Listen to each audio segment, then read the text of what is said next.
silakan masuk ya Bu. Sebelumnya saya akan memperkenalkan diri terlebih dahulu ya Bu. Perkenalkan, nama saya Bilian Fiana Hasna. Sebelumnya saya tutup pintunya terlebih dahulu ya Bu untuk menjaga privasi Ibu. Baik Bu, Ibu ingin periksa apa Bu? Oh, Ibu ingin mengetahui bagaimana pola hubungan seksual ya Bu. Maaf ya Bu, ini mungkin bersifat sensitif atau pribadi ya Bu. Jadi saya akan menjelaskan apa itu hubungan seksual. Jadi seks dalam kebutuhan dasar manusia itu harus dilakukan secara bertanggung jawab Bu, yang merupakan komponen kehidupan wanita, yang merupakan kehidupan wanita normal ya Bu, di mana hubungan seksual yang nyaman dan memuaskan merupakan salah satu faktor yang berperan penting dalam suatu hubungan perkawinan Bu. Jika tidak ada hubungan perkawinan itu tidak boleh dilakukan hubungan seksual ya Bu. Kemudian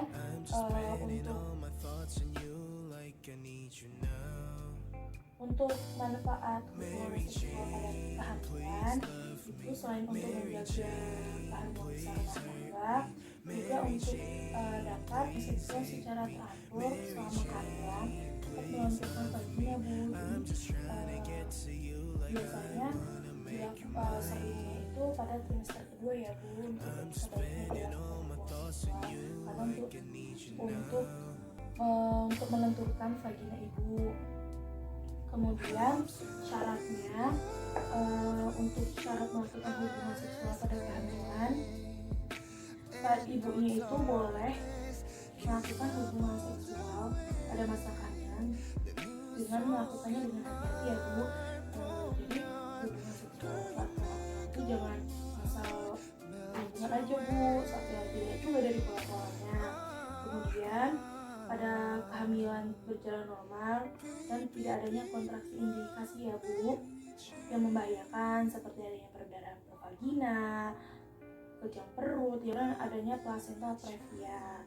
Kemudian syarat melakukan hubungannya juga ini yang ketiga, pasangan wanita yang belum pernah mengalami keguguran atau kelahiran prematur ya Bu.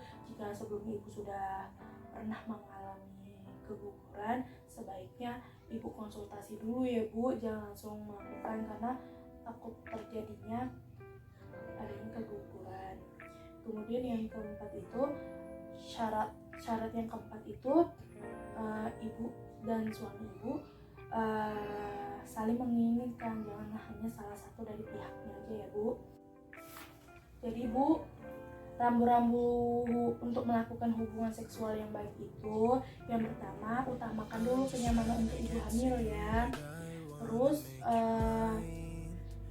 melakukannya itu dengan empati atau dengan kreativitas dan humor ya Bu. Kemudian ibu hamil itu berhak mengatakan tidak apabila mungkin atau ibunya merasakan sakit, itu jangan berhenti ya Bu.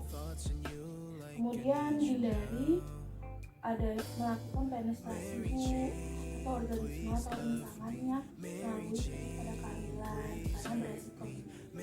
Kemudian hindari penetrasi jika air ketubannya bocor atau pecah Bu. Hati-hati jika ibu melakukan hubungan seksual tiba-tiba keluar cairan, ibu harus waspadain ya Bu. Kemudian untuk larangannya untuk melakukan hubungan seksual ketika ibunya itu adanya mempunyai risiko keguguran pada awal kehamilan dan harus ditunda saat usia kehamilannya sudah 16 minggu. Kemudian jadi itu diharapkan plasentanya itu sudah terbentuk. Jadi ibu tuh jangan dilakukannya di atas 16 minggu ya Bu pada awal kehamilan. Terus plasentanya itu mungkin masih awal, pada trimester awal itu masih rendah Bu, jadi sangat beresiko terjadinya keguguran. Kemudian itu dan bisa terjadinya perdarahan per vagina, bisa aja riwayat kelahiran prematur, keadaan serviknya lemah. Bila membran amnion atau selaput ketubannya pecah, koitusnya dilakukan karena menyebabkan infeksi ya Bu. Jadi ibu harus hati-hati ya Bu saat berhubungan seksual dan bisa mengakibatkan penyakit menular seksual. Itu larangan untuk membatasi hubungan seksual, Ibu. Untuk frekuensi waktunya itu pada wanita yang tidak hamil dilakukan 2-4 kali setiap minggunya ya, Bu. Untuk ibu hamil mungkin 2 kali seminggu. Karena biasanya kalau ibu hamil yang sudah pada trimester 3 itu biasanya mungkin udah lemah ya, Bu, karena kandungannya juga udah besar, jadi mungkin faktornya capek. Kalau mungkin untuk trimester kedua itu mungkin rasa mualnya udah hilang, terus juga mungkin perutnya belum membesar ya, Bu.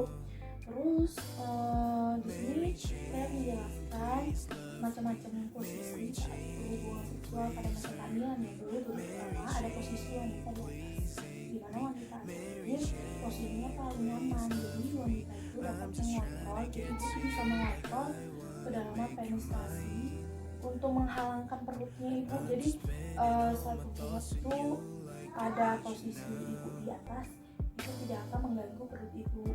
Kemudian yang kedua itu adanya posisi menyatu. Jadi posisi ini tuh memberikan peluang untuk melakukan penetrasi yang dangkal. Jadi suami dapat melakukan penetrasi dari belakang yang tidak menyebabkan tekanan pada perut. Jadi dari samping ya, Bu, karena suaminya mungkin kasihan kepada perut ibu, jadi mungkin arahnya ke miring, itu bisa jadi ya, Bu. Kemudian yang ketiga ini ada posisi Al-Force. Jadi posisinya itu perempuannya itu bersangga pada lutut dan tangan. Posisinya itu memungkinkan tidak terjadinya tekanan langsung ya, Bu, pada perut ibu. Kemudian yang keempat adanya posisi duduk, di mana posisi duduk ini tidak memerlukan banyak gerakan ya, Bu. Jadi suami ibu bisa duduk dan ibu di atasnya, saling berhadapan gitu. Atau bisa membelakangi suami ibu bila perutnya sudah membesar, Bu. Pada posisi duduk juga posisinya memungkinkan ibu itu untuk mengontrol kedalaman penetrasi. Kemudian yang kelima itu ada posisi suami di atas tapi berbaring hanya separuh tubuh. Jadi tubuh posisinya itu cukup aman asal suaminya itu bisa mengontrol diri. Nah di sini sehingga tubuhnya itu tidak menekan perut ibu ya. Kemudian untuk dari semua posisi pada saat kehamilan, agar suaminya itu jangan terlalu meletakkan berat badannya di perut ibu. Jadi mungkin suaminya tetap di atas tapi hati-hati, Bu, maksudnya jangan begitu nimpa perut ibu, karena kan di dalam perut ibu kan ada janinnya. Sebelumnya saya sudah menjelaskan semuanya, Bu. Sebelumnya apakah ada yang ibu tanyakan lagi? Tidak, apakah ibu sudah jelas semuanya? Baik, Bu. Jadi saya sudah menjelaskan semuanya ya, Bu. Apabila ibu ada yang bertanyakan, ibu bisa datang kembali ke saya. Terima kasih ya, Bu. Semoga informasi yang saya berikan tentang pola hubungan seksual saat kehamilan semoga berguna ya, Bu. Terima kasih, Bu.